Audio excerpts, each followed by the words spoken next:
Did you read your horoscope this morning by any chance? No, I didn't. Do you ever? I used to when I had an unsettled life, I did, but now I'm quite happy I don't care. Did it help when you did read it? I don't think so. It makes you a little bit more probably adverse to everything. Yeah. How long ago was that? Probably about 6 years ago. And it was unsettled for what, family reasons? Separation, things like that. Yeah, those tend it was to be 10 years ago up until about 6 years ago. That's a long period. It is, yeah. To disengage? It is.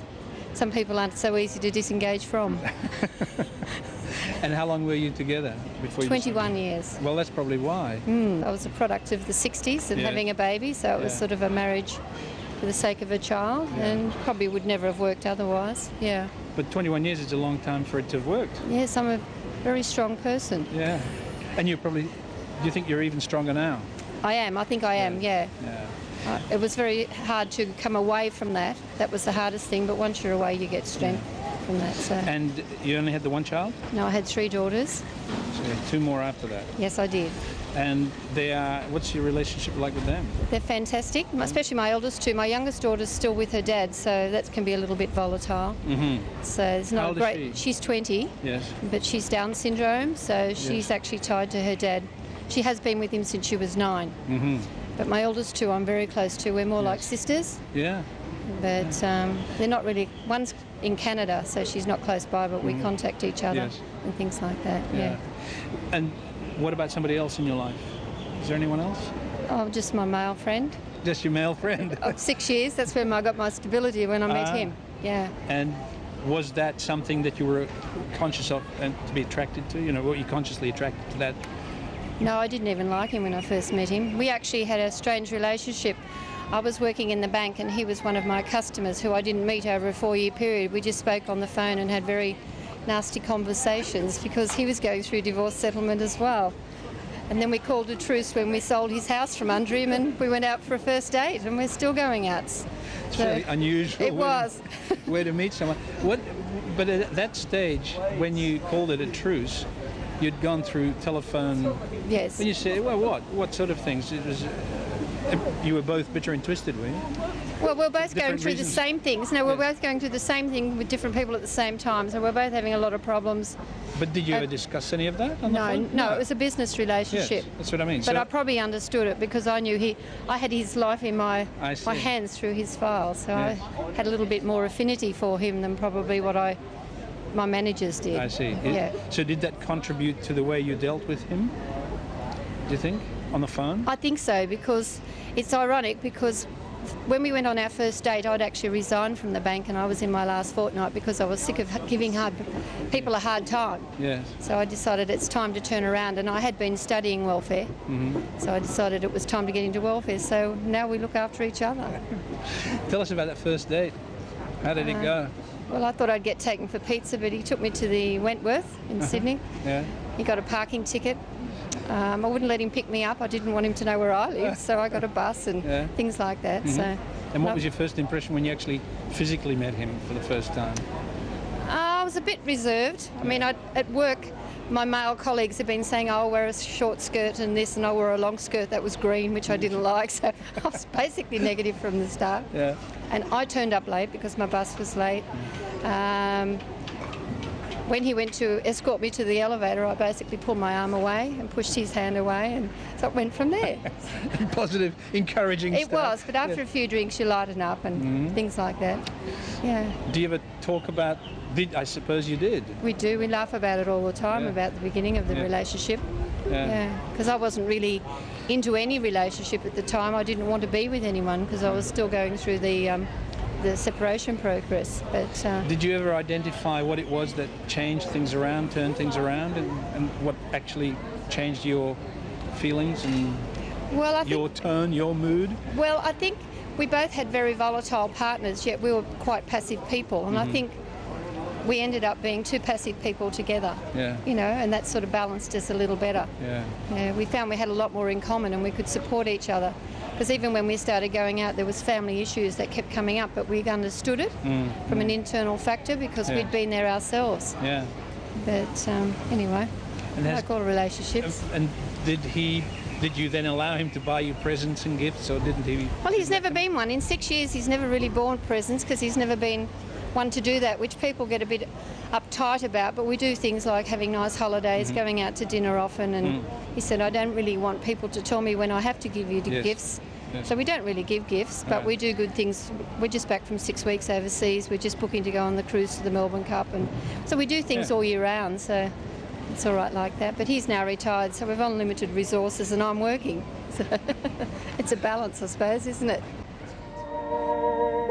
Do you know why stars come out at night? It's curious the way they do.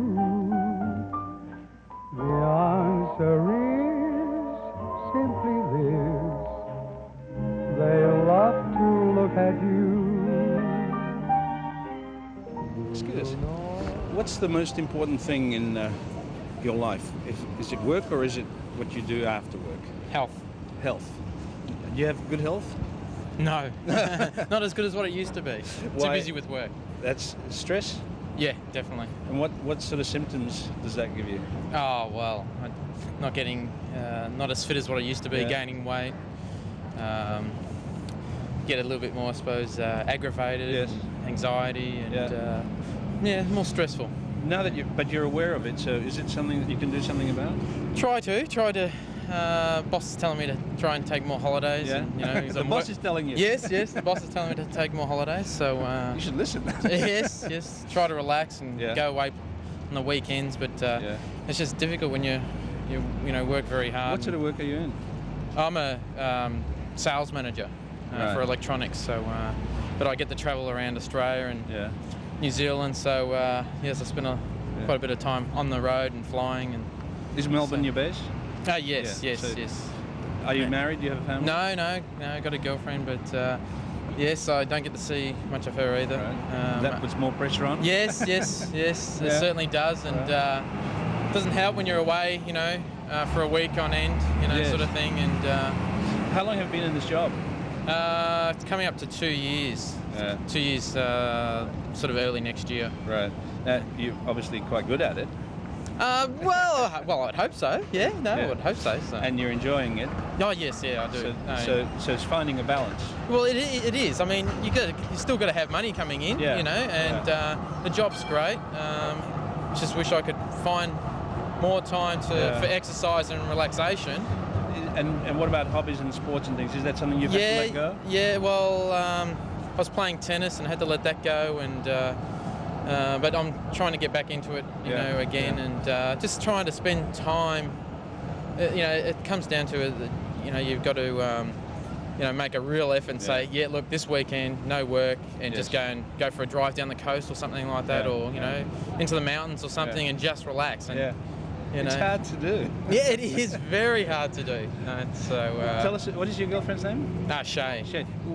Tell us about how you met and a bit about her. Well, we actually met in the same tennis club that I was playing tennis for, and well, she lives down in Geelong, I live in Melbourne, and so we only see each other on the weekends. And how long has this been going on? Well, we just went 2 years. Our anniversary was only like a month ago. Yeah. And especially when I'm away, like work-wise, over for a week, it goes into the weekends, and she doesn't get happy about that, and but no, look, the relationship works to some extent, but with stops and starts. Yes, it does. It does put pressure on, And, what do you like to do? Do you go to movies or restaurants? Yeah, we do. Yeah, when we get a chance. But the thing is, I've got to try and fit everything in, because my mum and my little sisters and friends and then I've got my girlfriend. I've got to try and fit this all in on a weekend because most of my family is in Geelong, and it's very difficult. Everybody's sort of at me to try and spend time with with me, and I just don't have enough time to do this. Well, we better let you go. Yeah. So.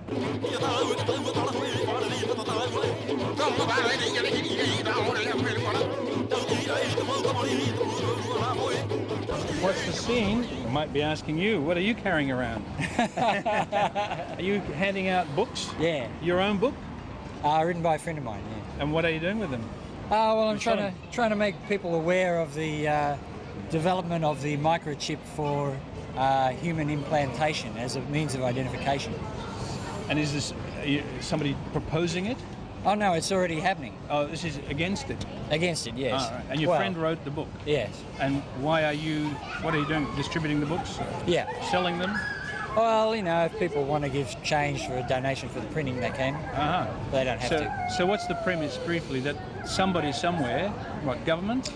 Well, eventually this form of technology will be used for global control of the population. You see, you can link it, once it's linked to your bank account, yes, and the cashless economy, you have a very effective means of tracking and monitoring the whole population. So where is it implanted? Well, they can implant it under the skin. Anyway, just a little microchip. It's just like when you go to the shop now, your food is scanned. Right. Well, your hand will be scanned, and the chip, they have it. It's called the Digital Angel. You can look it up, do a search for it on the World Wide Web. It exists already, and it's already being implanted in humans as an experiment. What is your relationship with your friend? Just a friend? Oh, well, we are Christians, and so we keep an eye on these kind of things because we foresee where this is all heading, we think it's an ominous sign that we're close to the end of this particular civilization that we've created. I started off here in Melbourne about 20 years ago. I was going to teachers' college. As I got towards the end of my course, I suppose I started questioning everything for the first time in my life. Everything? Everything. I mean, the church I was going to, society, the education system, the whole works. I just found myself questioning everything. I said, does this that we have built, does it have to be this way? But was there a reason for that? For that questioning? Yeah. Well, I just was basically dissatisfied with living a life where I was just going to work for the sake of making money. I thought, is this really, am I really going to do something that I enjoy? Or am I just doing it to survive? Were your parents kind of role models in this, or? No, not at all. They worked like everybody else, they were caught in the on the treadmill. They were your basic middle class suburban household, you know. So the questioning led you to other things. Yeah. But did it changed the direction of your life? It did. Yeah. Well, I bumped into some other Christians who were already living an alternative lifestyle with the basic philosophy that if you work for the motive of love rather than for the motive of making money, then you will live a far more satisfying, rich and productive life. You feel better for that? Definitely. Yeah. After 20 years of experimenting with that, I'm more convinced than ever that I made the right choice and I escaped Melbourne suburbia. I live a very simple lifestyle. I actually live in a bus. I pay no rent. Where's the bus parked? Well, I park it outside the city and just walk into town. Does it move? Does it work? Yeah. Oh, yeah. So you bought the bus at some point? Yeah. Presumably. But because our needs are simple and we're not consuming large amounts of money, then we're able to survive at that level. Right. And of course, if you're going to survive the way my friends and I have, you have to be disciplined about surviving. It's not like living on the street as the life of a bum and wasting your money on drugs. Yeah. You have to be very clever at surviving on very little money. But you're still living within the confines of the physical environment of a developed society, a city. So you have to make those. But that's your choice. That's you want to live in this environment, but you want to live that way. Yeah. Okay. Oh well, I'm interfacing with society in general. Yes. All right. I am hoping that by encouraging other people to work for love rather than for money, they'll actually become happier, more productive people themselves. You're a different sort of Christian then. Oh, definitely. Yeah. Yes. We're on the fringe of. You're not a religious Christian in that sense. That's right. Which is a bit hard for people to understand. So, give us an example of when you say you live in a bus. You live on your own? No, I'm sharing the bus with another guy. Yeah. Right. Yep. Which helps, of course, financially as well when you're pooling what you have. Yeah. It's another way of getting by. How do you use the essentials? Food. You've got shelter. What about heating and food and clothing? How do you manage that? All right. Well, basically we have a little gas-powered fridge in the bus, and that actually heats up the bus a little bit, and in the winter. Yeah, but I mean, Australia is a climate where it hardly goes below zero. So isn't that a big problem with surviving in a, on a mobile life? People dream of going on holidays. Doing what you're doing. Yeah, doing what we're doing. They dream about it, they never get around to it because they're too busy paying off their mortgages. What about the circle that you mix in? Because for most people, you're saying that you're living on the outside of society a little bit, on the edge of it, let's say. On the fringe, yeah, you might But that's say. only kind of in style, not in reality. Because here you are, we're in the middle of Melbourne, Right. and you're here. Yeah. You're not outside. No, well, I'm not living out in the bush That's somewhere right, in isolation from society, and that's not what we're advocating. Once a person realises that they have more choices than they really have, that they can actually do things with a motive of love, it opens up quite a huge possibility of activity that they never considered before, like volunteer work of various kinds, things that don't pay, but nevertheless are very rewarding in themselves. How do you eat? Is it the dole, or do you do... No. No, we're not on the dole. Basically, as I said, if you do good to other people, good will come back to you in some form or other. You believe that? Definitely. After 20 years and you've of proved it experience to yourself. I've proved it. Right. I would, like you, 20 years ago, started doing this with fear and trembling, saying, will I starve today, right? But after doing this for 20 years, I'm more convinced than ever that if you just go and you get up in the morning and you say, what can I do to help somebody? And you go and do whatever it is you believe is going to be helpful to somebody else, by the end of the day, you'll find what you need physically, like food or shelter or place. It'll be there. That's pretty amazing, but I've seen it happen too many times to. But that only works because your demands are reasonable and simple. That's right. Right. You don't have a wife. No, well, that's a long story, but no. You want to tell us? We've got plenty of tape. You had a wife. All right, okay. Yeah, I had a wife. Yes. Well, when I met my wife in church. This was about 20 years ago. How do you meet someone in church? I mean, just briefly. When you say you met them in church, at church. At church, yeah. Well, I was going to this particular church in the western suburbs of Melbourne. That particular church is a fairly narrow-minded and bigoted church by my definition. However, I thought it was the best thing at the time. Yeah. And I met my wife there. And I thought, well, this is good. I want to marry someone who's committed to marriage and, staying faithful for the rest of your life, that kind of basic Christian principle.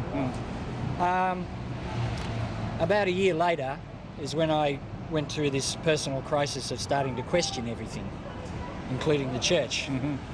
As a result of that questioning, I went to the pastor of that church and I started questioning some of the things that were happening in the church. Before I knew it, the pastor had kicked me out of the church for daring to question what it was that was going on there. I was totally shocked. Shortly after that, my wife left me and went home to her mother, who was also in the church. And For the same reason? Well, basically it was a kind of emotional blackmail to try and get me to conform back to the... So it was really to do with that issue. Oh yeah, it was definitely. That was it. And I was even more shocked that the what I thought was a strong bond was so easily broken and disturbed over this thing, but because I knew I'd stumbled onto something pretty important and pretty true, I was convinced more than ever that the reaction I was receiving was as a result of the people felt threatened by this very truth that I had discovered. And so I was more convinced than ever that I was on the right track, even though I wasn't sure at that time. In fact, I had a lot of doubts. No doubt.